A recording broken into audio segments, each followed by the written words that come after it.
Avec Anthony Morel qui est avec nous. Bonjour Anthony. Bonjour Jean-Jacques. Vous n'êtes pas venu seul Anthony, vous nous avez apporté quelques chocolats. Oui. Qu'est-ce que c'est que ça? Des petits chocolats technologiques. Des chocolats technologiques. C'est un iPhone, ça. Bah oui, comme je sais que Jean-Jacques, vous n'êtes pas trop fan de téléphone, smartphone. quoi. Oui, Un petit smartphone en chocolat. un smartphone. Hein Alors sinon j'ai le format tablette un petit peu plus grand, si vous préférez. Et puis tablette, oui. En bien chocolat. aussi, c'est une vraie tablette en chocolat, littéralement. Et puis j'ai l'appareil photo numérique. C'est mieux aussi. que les cigarettes en chocolat. Exactement. Vous voulez goûter ou non. c'est fait pour hein? Bah oui. Non. Ah oui. Oh bah Jean-Jacques, quand même. Écoutez, bah, pas moi. Un petit morceau de Ça smartphone, me dit Jean-Jacques. rien du tout, non. Non.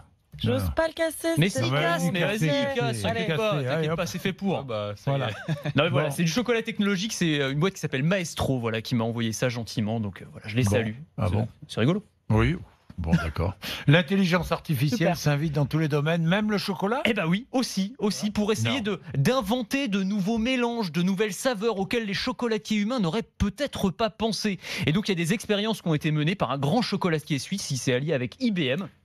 Et donc le principe, c'est qu'on a fait ingurgiter un super ordinateur qui s'appelle Watson, dont on se sert souvent dans le domaine médical, on en a déjà parlé d'ailleurs dans cette chronique, et on lui a fait ingurgiter des tonnes et des tonnes de données théoriques sur le chocolat, sur les différents aliments, sur les associations de goût, sur la composition moléculaire des différents ingrédients. Et on lui a demandé d'inventer des nouvelles recettes. Et donc elle a mouliné tout ça, cette machine, et elle nous a sorti des recettes alors assez surprenantes. Je ne sais pas ce que vous allez en penser. Parmi les nouvelles recettes, on a un chocolat aux fenouil, à la coriandre fraîche et à la moutarde en grains. Bon, un autre aux saveurs de fraises, de basilic frais et de poivre du Sichuan. Non plus. Ou un dernier, non toujours pas, à la pulpe de limette, c'est une sorte de citron, au gingembre, au rhum et à la noix de coco. Voilà, donc c'est des nouvelles associations imaginées par cette machine. Je les ai pas goûtées, hein, pour être tout à fait honnête, mais bon, pourquoi pas, hein, ça peut Pourquoi être. pas. Mais il faut toujours un chef chocolatier quand même. Évidemment, non, mais Bon. encore une fois, c'est la Ça va, technologie alors. au service du maître chocolatier. Ça ne remplace évidemment pas le maître chocolatier. Et l'impression 3D Ah oui, aussi, évidemment.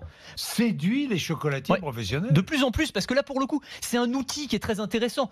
On peut tout imprimer en 3D. La semaine Ouais. dernière, je vous parlais d'un cœur humain imprimé Oui, en 3D. oui. On peut aussi s'en servir dans le domaine alimentaire. Et le gros intérêt de l'impression 3D, donc, eh ben, ça va être de créer des finesse. formes extrêmement complexes, Et oui. avec des spirales, avec des pleins et des vides, etc. Des choses qui sont complexes à faire, même pour un maître chocolatier aguerri. Là encore, il s'agit de bien comprendre que c'est un outil au service du maître chocolatier. Ça ne remplace évidemment pas son savoir-faire, mais c'est un outil de plus dans son arsenal pour créer des chocolats. Ah bah William, il a l'air de se régaler. Ah en ouais, tout cas. il a balancé, William, il a il a mangé la mangé la tablette là. Dépêche-toi de Il finir. a- il a- parce que- il a J'ai le regardé smartphone, la hein, tablette, si tu veux, hein. Il va s'attaquer au smartphone. Il n'y a pas de souci. Non, mais c'est Bon. fait pour ça. Mais enfin, en tout cas, voilà, c'est des Bon. nouveaux outils très intéressants pour les maîtres chocolatiers. Vous vouliez fêter un anniversaire aujourd'hui. Ah oui. Les bah oui. 30 ans d'un objet devenu culte, le Game Boy. Le ou la, d'ailleurs. Ou la Game Boy. On ne sait pas, ouais, comme on il y a veut, débat toujours. C'est comme le Oui, pain au c'est chocolat et la chocolatine. Vous savez, vous avez Oui. chacun défend un Le peu ou son la goût de Game gras. Boy. Le ou la Game Boy. Ah. La Game Ah, Boy. là, le parce que monde c'est une dit là. console, mais Ah, Nintendo a dit on Anthony- dit le Game Oh. Boy. Anthony dit Officiellement. le. Ouais, Parce que officiellement, on c'est dit plus le. On C'est dit un le. puriste. Oui, c'est ça, ouais. Bon, la petite musique, vous vous en souvenez quand même.